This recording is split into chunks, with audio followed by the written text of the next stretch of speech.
Greetings and salutations. And I'm back on hardcore one talent challenge, but this time I'm on my paladin in Nightmare, and I don't know how far I am through Nightmare. Okay, not very far, so fair assumption it's not gonna work out too well. And this one I'm probably just gonna title Complaint Department, because I've noticed something, and this is as of late. And this is lately on um well, for the most part on Twitter.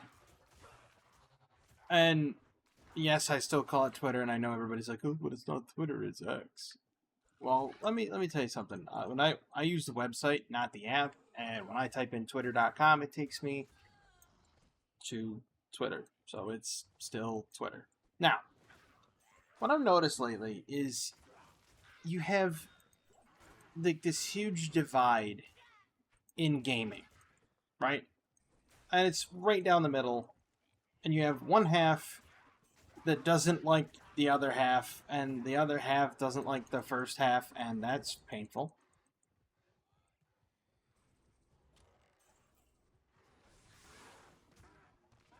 Which is true. Like I mean, I've noticed this.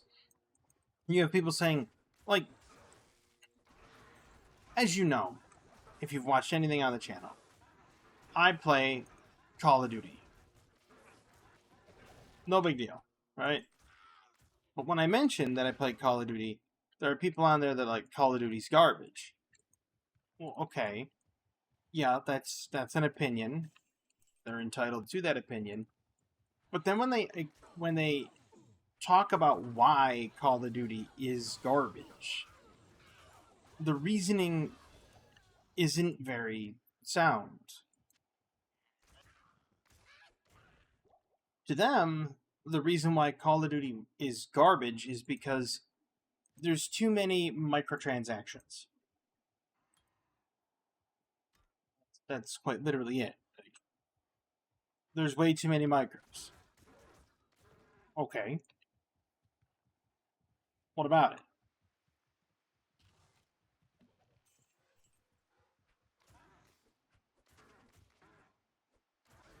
And people are like, well, it ends up being the goofy stuff like Beavis and Butthead or Teenage Mutant Ninja Turtles or something. Or some anime, related stuff. And I'm like, again, what's the problem here? I mean, let's take a look at it from a profitability standpoint, right? Profitability wise, Fortnite is literally shellacking everybody because they're not limiting it to just the Fortnite IP. They're branching out to a whole bunch of others. And they get the licensing for it, which, again, fine and dandy, no problem. I don't have any issues with it. I have no problems with it. And the reason I have no problems with it is it's not like they're locking weapons behind skins. You know what I mean? Behind bundles. People say, oh, but they are. They're locking it behind bundles for those in Warzone. Okay, I don't know if they have an armory mode that allows them to earn the weapons through the armory. Because there's armory unlock for Black Ops 6 players. If I'm playing the game and I earn up enough experience, I get stuff unlocked through the armory, stuff that I may have missed. And it's like, do I get it a little bit later? Well, okay, yeah. Depending. Oh, pardon me. Depending on if that's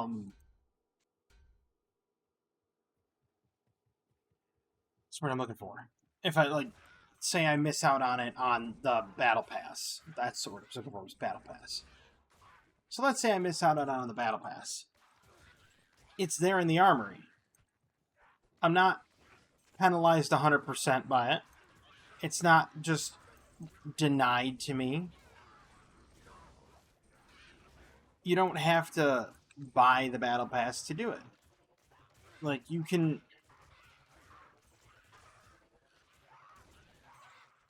just play the game normally and get it. It's slightly inconvenient for those that are not running the battle pass or that don't have a whole lot of time. Yeah, it's slightly inconvenient for them, but it's not like it's stacked against them. It's not pay to win, is what I'm getting at, right? And Fortnite has that profitability because if you take a look at it, a whole bunch of people are playing Fortnite because of those skins, because they want to run around as like Peter Griffin, what have you. So more people are playing free to play Fortnite than Warzone because of things like that. Now, one could argue that Fortnite is more egregious because, as far as I know, there's not a simplified pathway to getting those skins. Oops, probably should go back to town. There's not a simplified pathway to getting those skins in the game. It's you either pay money or you don't get them, from what I've heard. Completely optional. It's not like somebody's saying you must purchase them. So, what's the problem here? And, the varied keyboard warriors on Twitter will sit there and consistently say things like, it's not, this is not the Call of Duty I grew up with. And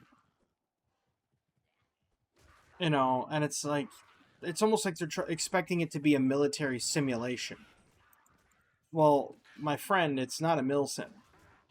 It's an arcade shooter. If you're expecting mil sim, you've come to the wrong game.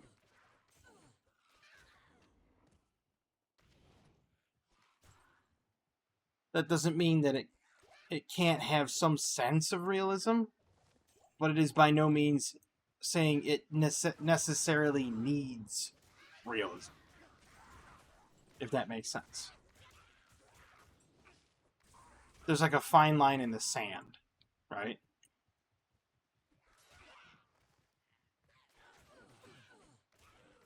I mean, I don't care if the skins are there. I don't care if they do cell shaded stuff. I don't care.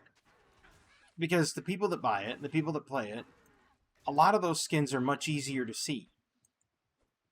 When you see the skins and you're like, oh, well, they're right there. They're easier to hit because you can see them. Hold on, I got a big beetle on my wall. No, I don't. It's right over there. Hold up.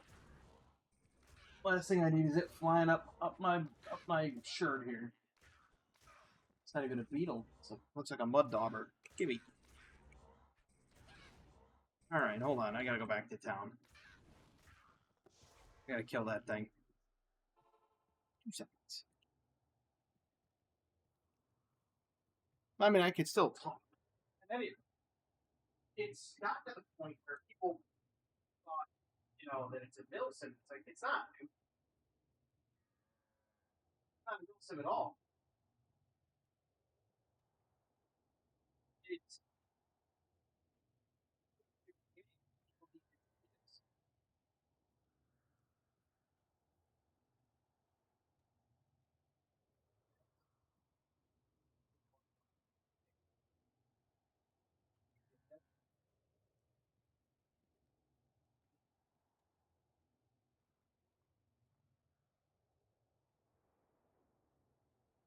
that's the problem.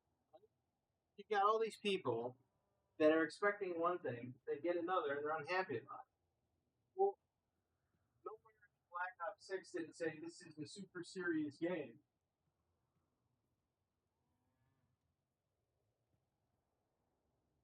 People are expecting it to go back to like Black Ops 2 levels. No, I don't think so.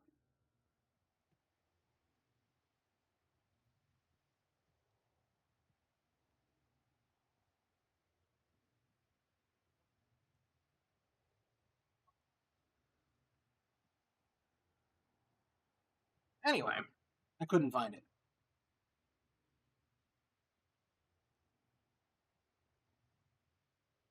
Don't you just love unedited work? Get to see me walking around I think people just need to get out of that mindset that it's going to be one way rather than another. It's like, play the game for what it is, not for what you want it to be, right? If and it's like, if you're not enjoying the game, so if you're playing a game and you don't enjoy it, it's as simple as stop playing it. Honestly, don't enjoy it, don't play it. Good to go.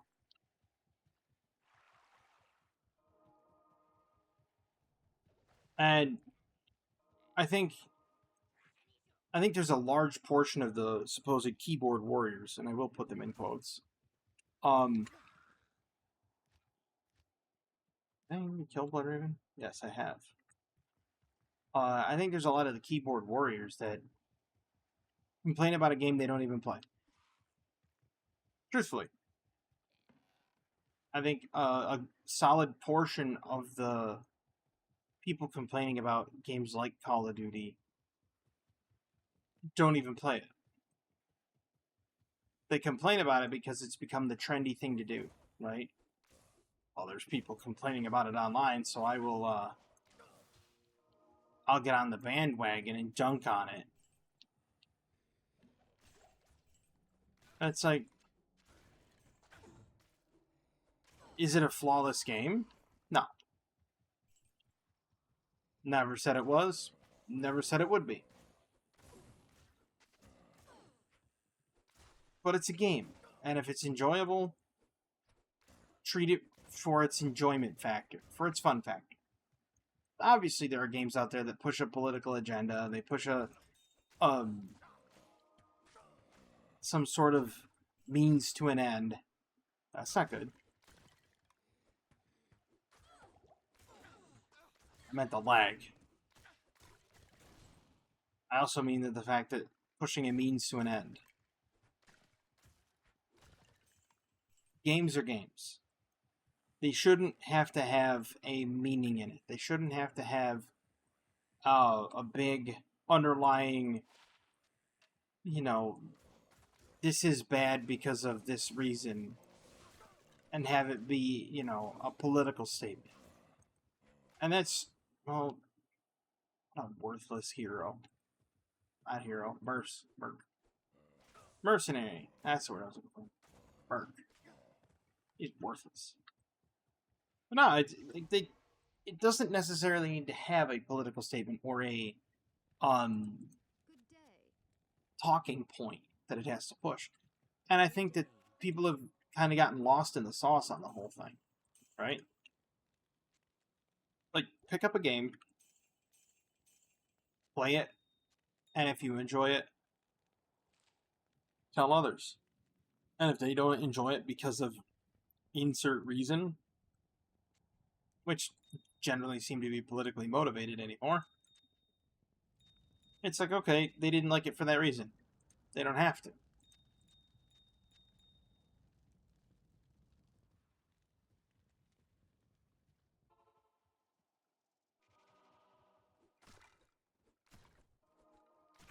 Personally,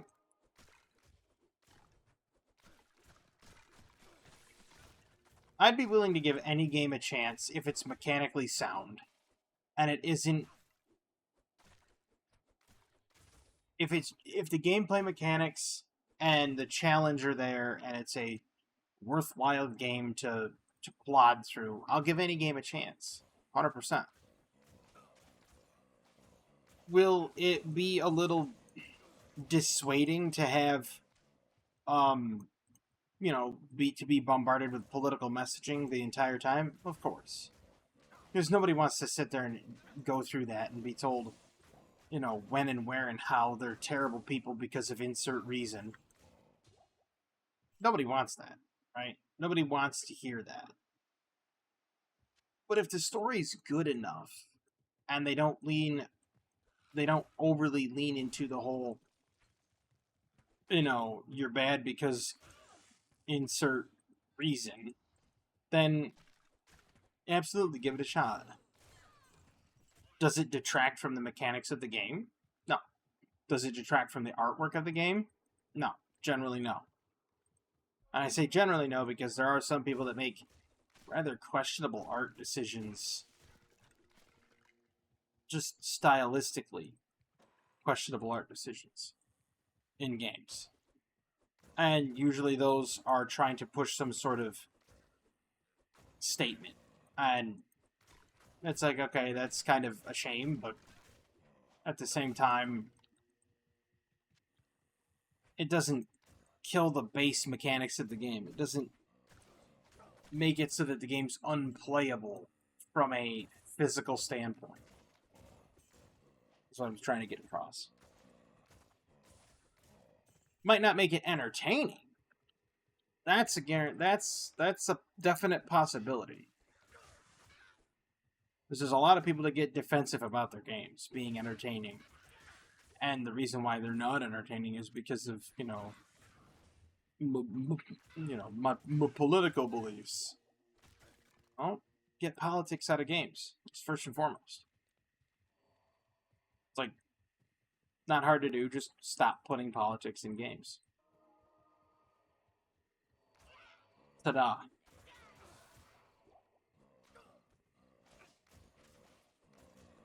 Simple as that.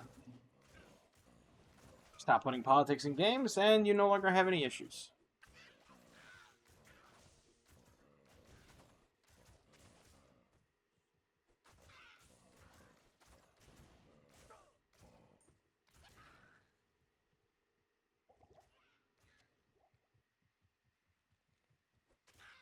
And of course, I mean, you've got those people out there that say, "Oh, well, it's a form of media, and it's a freedom of expression." True, 100%, absolutely. Games are artwork; and they are a form of expression.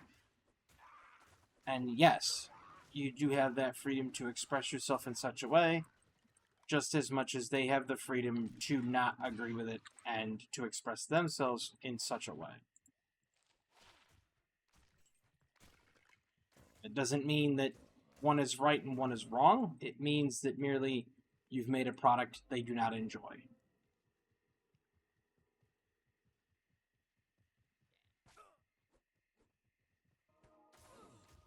It's just that I'm tired of having to see people complain about certain things.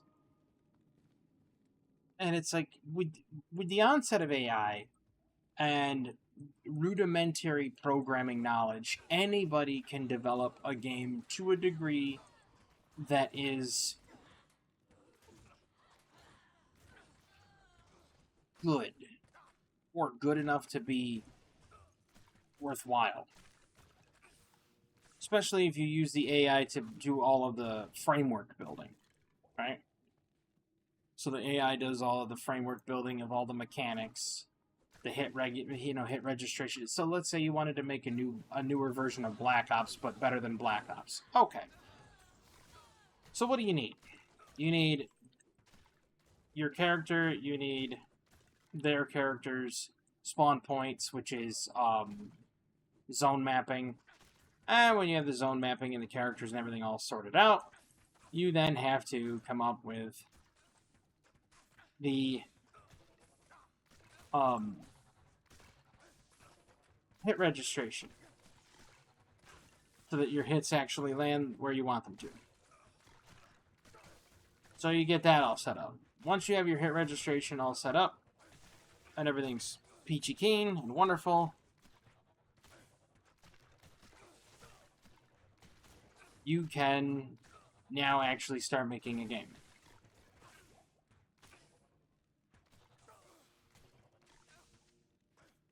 It's not easy to get all that part set up and everything, but it's feasible and possible.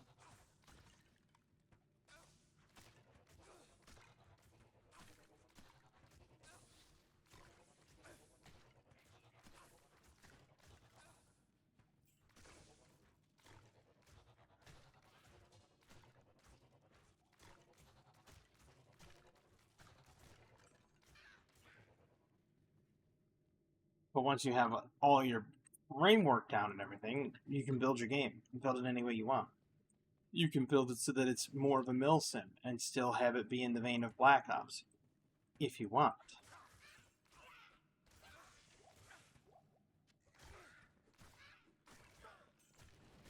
And have it send whatever message you want it to send.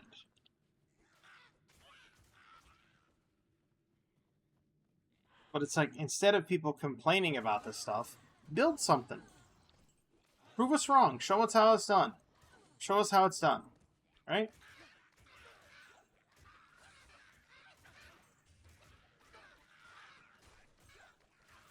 It's like, results, not excuses. That kind of thing.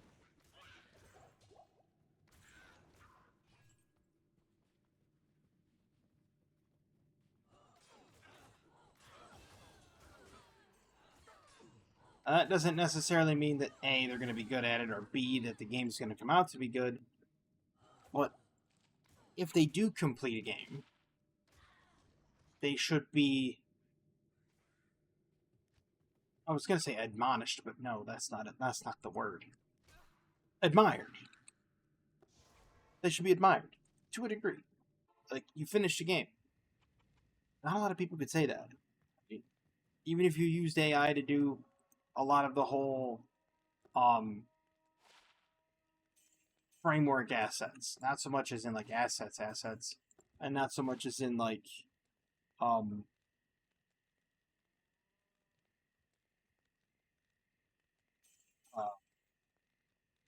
graphical assets, right?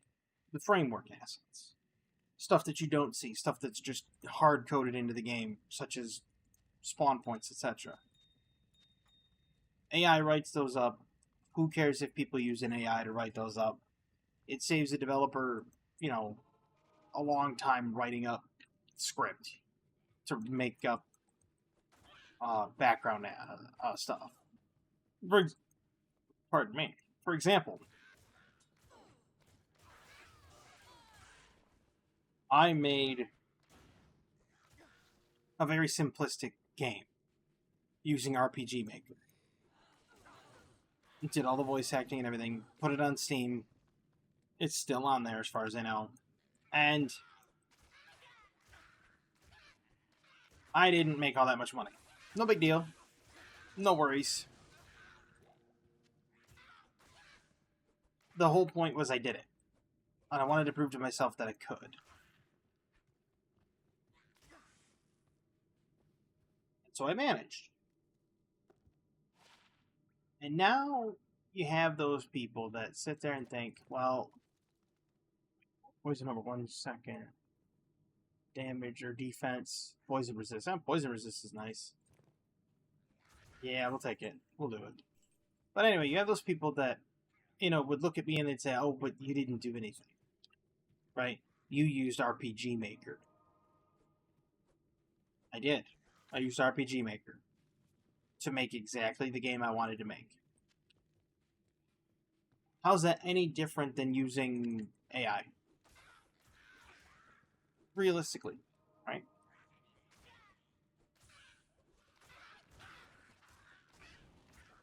It's no different. Because you're using a tool to build the game for you. And it's essentially that's what it did. It built the code, the baseline code, that I didn't know how to program. And I used the triggers and everything that it provided. Fair use, because I purchased the RPG Maker. And I used the code provided and built my game. Written by someone else. The code was all written by the person who made the RPG Maker. And people say, well, it was written by a human. Okay. But I didn't write it. So how's that any different than me using AI? It's not. Truthfully, it's not. It's the same thing. Alright? So, these people that are complaining about games that are made need to use the tools that they have at their disposal today, like AI, and make their own game. Should be simplistic enough. But now you have to also service the game. You also have to make sure it's as bug-free as humanly possible before you launch it. You have to have servers for the game if it's multiplayer. And you have to understand pricing, price point, and playability, fun factor, and if it needs a story or not. Now, if you do a free-to-play model, how are you going to make your money?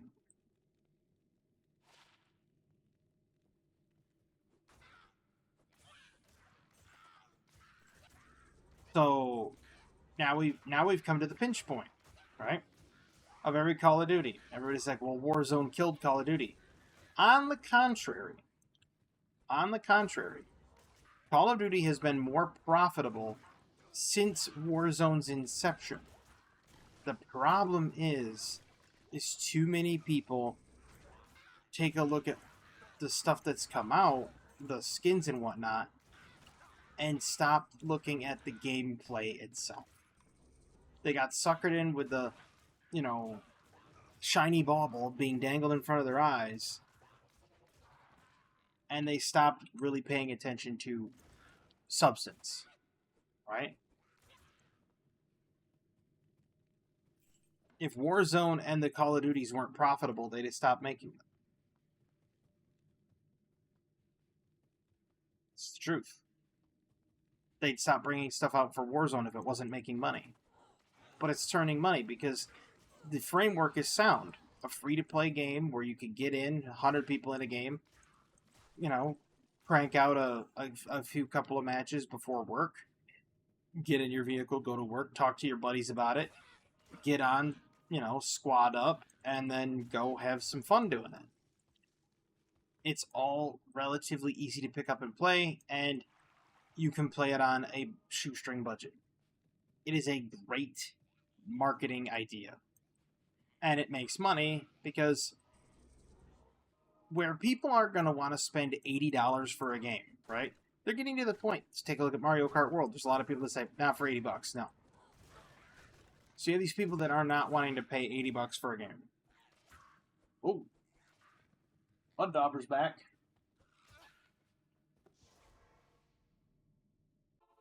BRB.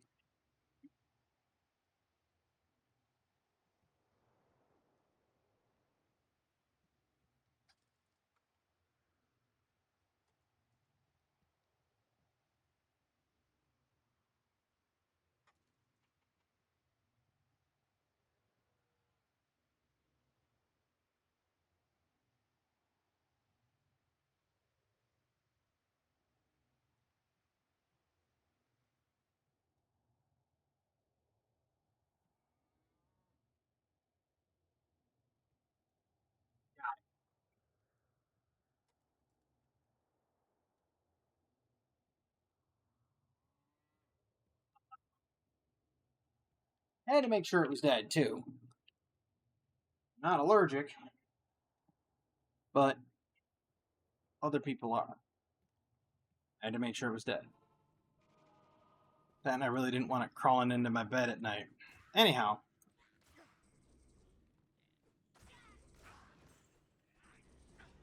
The Warzone model works great.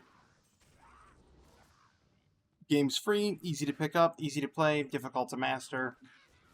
And whereas people won't pay $80 for a game, as seen with a lot of people not wanting to buy Mario Kart, they will, however, spend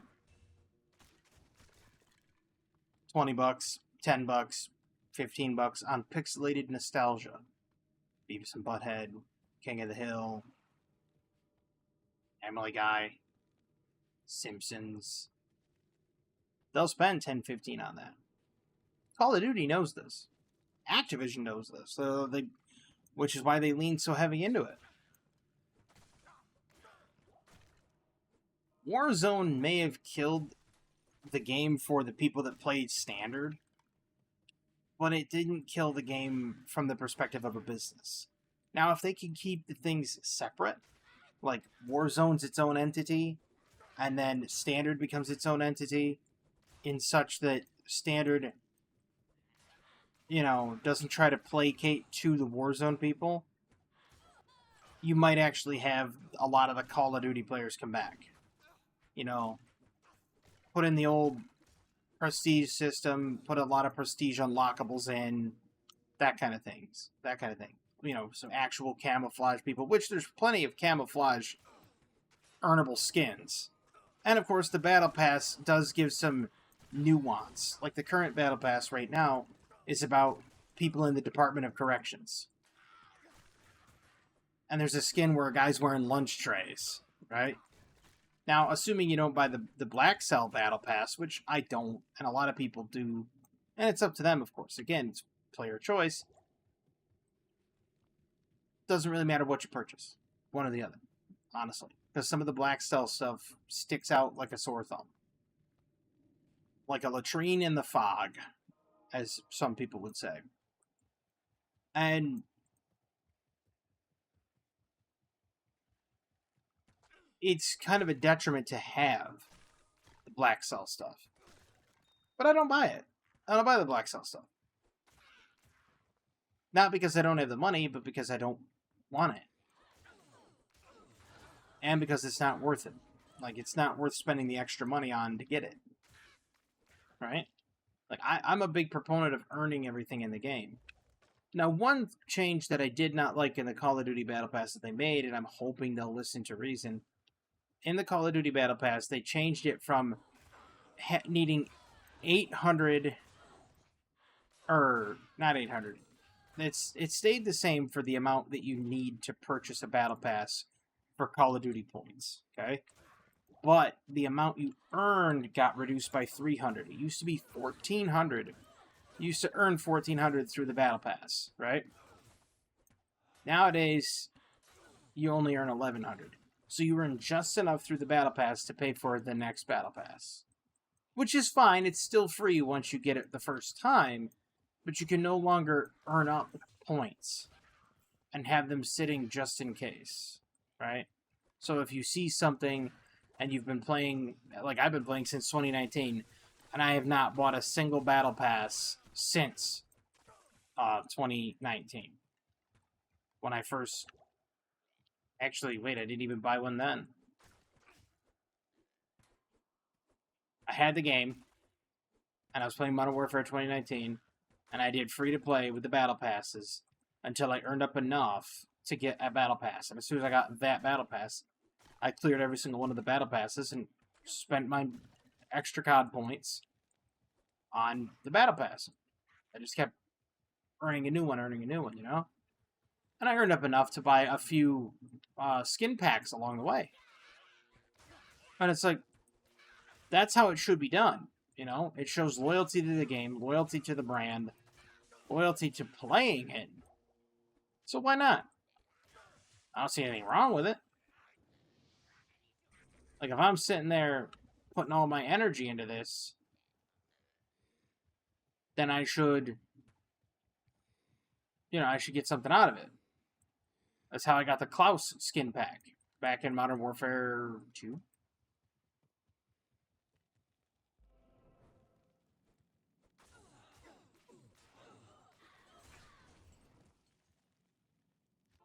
But even then, like, I earned it. Went through, took all my time, and earned it myself. And that's how the games should be. It's not how games currently are, and I understand it. The company wants to make money. I get it. The free-to-play model is actually very profitable. Wouldn't think so, but it is. It's actually more profitable than paying for a game and paying a monthly fee. I mean,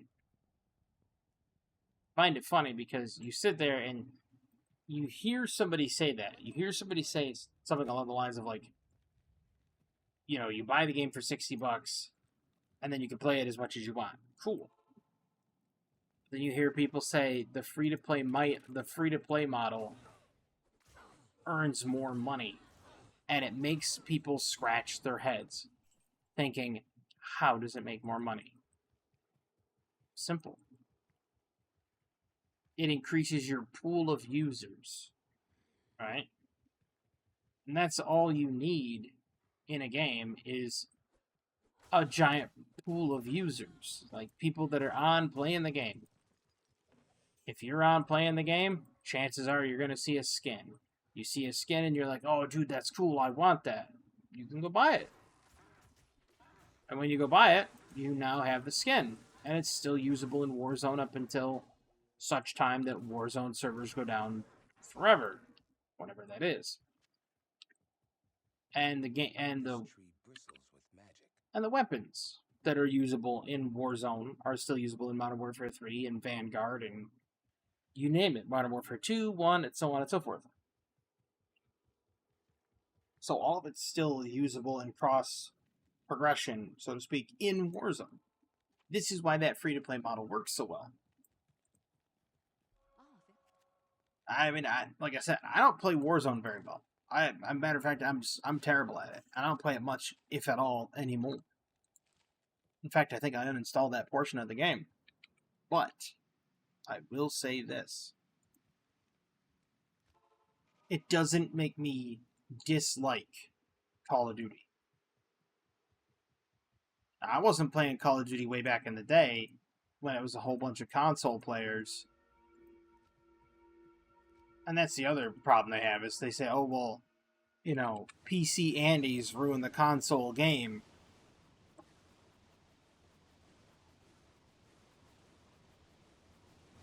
I use a controller without aim assist. I turn it off. I turn off aim assist for every game. Farlight, Fortnite, Call of Duty, Splitgate 2. The finals. I took aim assist off completely.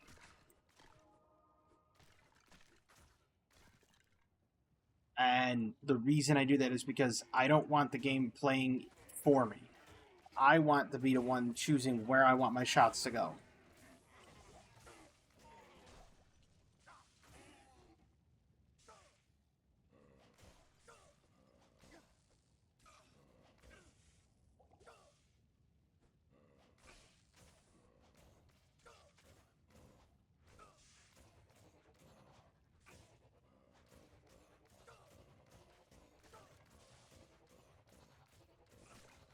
Wow, Griswold doesn't even get stunned by the shield. That's insane.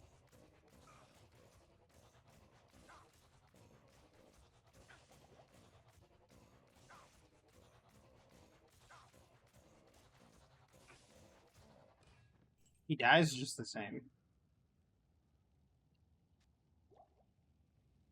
No, it's. I think people just need to get out of this expectation loop. They get stuck in this expectation loop, and what that means is they expect Call of Duty to be like the old days, you know, like that. Yeah, it's gonna be like Call of Duty back in the day, just like I remember. You know, like oh yeah, grandma's old pasta, just like mom used to make, right? And they get this idea in their head, and then reality fails to deliver on expectations, much in the same way as it does all the time. Like you go into life, and I will say this right now: when you go into life expecting something, reality comes back and kind of slaps you in the face. Now, this is not the case all the time, right? Take a look at, for example, my Hearthstone deck that I just made, yesterday's video, right? I was expecting the bones to work with death roll and get kills that way. Didn't work. Reality didn't meet expectations. Can I fix that and tinker with it so that the reality does meet expectations? Yeah, I can. But in most cases, reality won't meet expectations. And when that happens, the key is not to get down in the dumps. The key is not to sit there and go, could have figured. That's not the key. The key is to go in, and people would say, well, wait a minute, this is going to sound wacky. But thinking-wise, it makes the most sense. Go in expecting nothing. Expect nothing. You'll never be disappointed. You walk in, you're like, I don't expect anything to happen. I expect nothing out of anybody, anywhere, at all. No expectations whatsoever. What happens? You're either right or you're wrong. If you're right, nothing happened. If you're wrong, something happened. 9 times out of 10, it's a bonus. Because you're expecting absolutely nothing. Sometimes you'll have expectations that are worse than reality. Like, literally, you go in expecting nothing, and then all of a sudden it kind of kicks you in the teeth. That can happen. It's rare, but it can happen. Tell you right now, it's very easy to just sit there, look at something, and say, I have no expectations.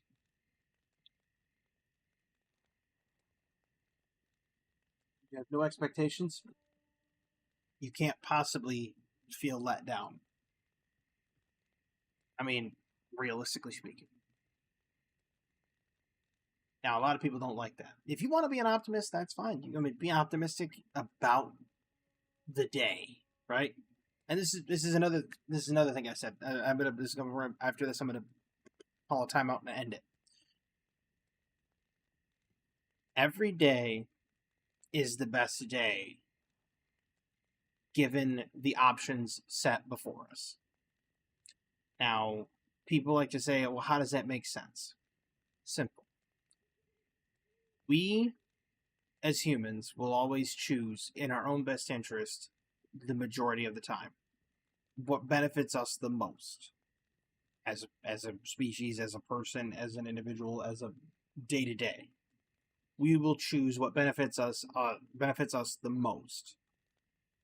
We will always choose in our best interest. Therefore, every day is the best day. Because you wake up and you make the best out of the day. Sometimes our options are terrible. Sometimes we're given 2 sets of options and neither of them are good.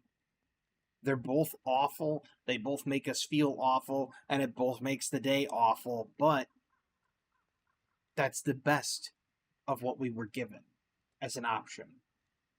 And we're all product of circumstance. So you go into a day and you're like, I'm going to do the best I can today. So you do. You put out your best foot, you do it. And I mean, that's an optimistic way of looking at it. It's like a pessimistic, optimistic realist. It's weird. But you go in and you say every day is the best day. Yeah, sure. The day might kick you in the teeth with the options you're given. And you end up becoming a product of circumstance, as we all are. Something occurs, you can't do anything about it, but how you handle it and how you react, that's how you take care of it. That's how things fall into place, right? And sometimes the circumstances suck. Sometimes the circumstances are great. But it's not the hurdle, it's how you clear it that matters most. And I gotta tell you, despite what anybody else may think, despite what you may look out there and think, oh, geez, this world's going downhill. Nah. It's on the way back around. Just gotta keep your eyes forward, keep taking that one step at a time every day. It'll turn around. Did for me. Small anecdotal story before I go. 20. Well, wait. Like 13 years ago, 15 years ago, I was in a terrible spot mentally. Awful.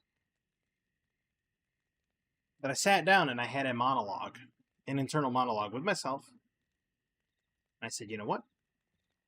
That's not you. That's not who you are. That's not how you are. And I saw myself in my own mind, I saw myself before me as if I was looking into a mirror. I said, okay, then what am I? How am I? Said it's, who are you?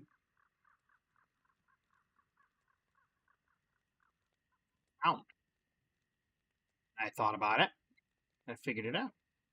Figured out who I was. Figured out how I was, what I was. Found my worth, found my value. And my reflection in my mind when I was in this moment of, it was almost like a meditative moment, so to speak. In this moment of like meditation, this person said to me, and it used a phrase from Bleach, which is kind of funny that in my meditative state I immediately went to anime, and my inner monologue said, when it comes to life and when it comes to depression, because I was terribly depressed, and I came up out of it and I said, well, the depression was endless, take a look. And my other self was like, go ahead, take a look. I looked behind me and it was gone. It was this little tiny speck instead of this endless mire. I said, well, no, it was an endless mire just a second ago. And he says, that depends. If you're in it, it seems endless. But when you're out of it, it's a mere speck. Okay. And he said, when it comes to depression, you can either be the horse or the rider. You get to choose. I said, that's an easy choice. I'm the rider, because I'm not a horse's rear end. Ever since that day, I've not had a single problem with depression, sadness, not a problem. Because I sat there and I said, it's in my hands. Everything I do, everywhere I go, everything I create, it's in my hands. Then I went on to do this, and I went on to stream, and I went on to make a game, and I went on to lead my current life. And anybody can do it. And I encourage you to do it. I encourage every single one of you to do it. Get out there, try it. You might have more fun than you think. You might find out that maybe this part of it's not fun, but the editing you do is fun. I personally don't edit for two reasons. One, I can't stand the sound of my own voice played back in a video. And two, you've seen my thumbnails. My editing skills aren't exactly good. And then it feels more organic this way. But you never know. If you edit videos and you sit there and you think to yourself, hey, you know what? I'm going to give making YouTube a try or streaming. And then you go back and you start editing your videos and you find out that you enjoy editing. There you go. But I encourage everybody to go out there, take that step. Now, if you're working a job that's 8 hours, 10 hours long, do YouTube. Take one night a week where you have that day off. Take one day off, or you have that one day off or whatever. Sit down, record. And then stage the recordings launching out throughout the week. That way, your next, you can be busy working, and then when you come back from work, you can sit down and record again. Also, NVIDIA Broadcast gets rid of all the air. Like right now, I've got two fans just blasting on me.